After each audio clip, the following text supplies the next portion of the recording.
ginawan ko na pala ng full video yung ginawa ko na buto ng isda. Bali ganito pala yung kanyang forma nung hindi pa siya naukitan. Dahil maraming man nabitin sa mga video ko sa Reels, kaya ginawa ko nito ng long video para mapakita ko din sa inyo yung pag-umpisa ko nito, kung paano ko siya inumpisahan. Matagal-tagal ko din ito na natapos, kaya ito ngayon ko lang siya nagawa ng long video para mapakita ko sa inyo kung paano ko ginagawa itong mga art design ko mula sa driftwood. Ngayon lang talaga ako nakagawa ng long video dahil nahirapan talaga ako mag-voice over, at saka nabubulol talaga ako pag mag-voice over dahil hindi man ako sanay. Dahil wala man akong talent talaga sa pagsalita-salita mga boss, tulad nito mag-voice over. Ito lang talaga yung talent natin dito, yung mag-ukit-ukit lang talaga ba. Kaya pasensyaan nyo lang talaga mga boss yung aking pagtagalog na Ilonggo accent. Kasi siyempre magtagalog tayo para lahat makakaintindi. Kahit yung pagtagalog ko dito may tunong Ilonggo, pero ganyan lang talaga mga boss. Ang importante malaga, charot lang. Bali nagpatuloy na ako dito sa pag-ukit. Ginamitan ko lang pala ito ng planer para mapanipis ko siya, para pag mag-ukit na ako mamaya ng kanyang buto, so hindi na ako mahirapan. So ganito lang pala mga diskarte ko dyan sa pag-ukit-ukit. Shoutout ko lang pala yung aking top fan Helbert De La Torre. Maraming salamat sa suporta boss. Ginawan ko na pala ito ng guide para magawan ko na siya ng kanyang tinik. Ginagamitan ko lang din ito siya ng sander para magawan siya ng tinik. Ganito lang pala mga proseso ko dito para magawan siya ng kanyang tinik. Dahil kung manumanuin mo ito na pag-ukit, siguradong maputo ito kanyang mga tinik dahil napaka-sensitive din kasi na ukitin ito. Kaya ganito pala yung mga naisipan ko dito na gamitin itong buffing disc para hindi maputol itong kanyang tinik, at saka napaka-sensitive din kasi itong ukitin. So bali na ito na pala yung kanyang resulta. So ito naman yung aking ginawa dito. Ginamitan ko naman ito ng lagari para matanggal ko yung kanyang lamang loob, charot lang. So para matanggal ko na itong sa may party ng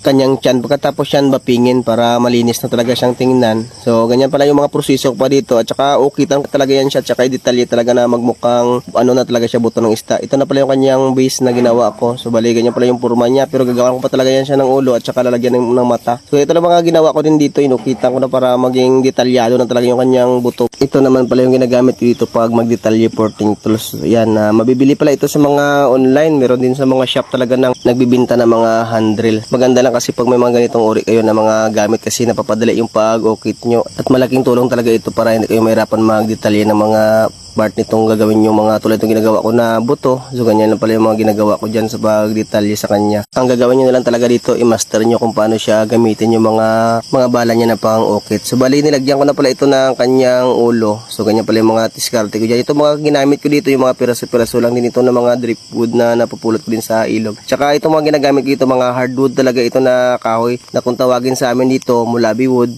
or tawagin naman sa Bisaya tugas, or sa Tagalog mulawin. Kasi ito yung mga maganda kasing gawa ng mga art design dahil napaka-antik talaga nito, at saka ito talaga yung mga driftwood na tumatagal talaga, at hindi basta-basta ito siya na mabulok. Dahil kung mapapansin yan mga boss, napakatagal nito na nababad sa ilog, at saka hindi din siya nasira. Ang kagandahan pa talaga nito, may mga natural design na talaga siya, at pwede siyang mapakinabangan tulad itong ginagawa ko na buto ng isda. At saka makaka-appreciate talaga nito yung mga driftwood lover, tulad ko na driftwood lover. Ayan, napakalaking halaga talaga itong mga driftwood na napupulot ko sa ilog, na kung tingnan ng iba parang patapon na, pero ako mga boss, ito pala yung mga ginagawa ko dito. Tulad nitong nagawa ko na buto ng isda. So ayan, malaking pakinabang talaga kasi pwede mo itong pang design, pwede din itong gawing pang wall decor, pwede din itong sigangin yung kanyang ulo, charot lang. So ayan mga boss, pala ito na pala yung kanyang resulta na ginawa ko na buto ng isda. Pwede din ito mga boss na gawan ko pa siya ng kanyang base, o pwede rin siyang gawan ng talaga ng aquarium design na ilagay mo sa loob na parang nabulok lang talaga siya na isda. Hanggang dito na lang, maraming salamat sa inyong panonood.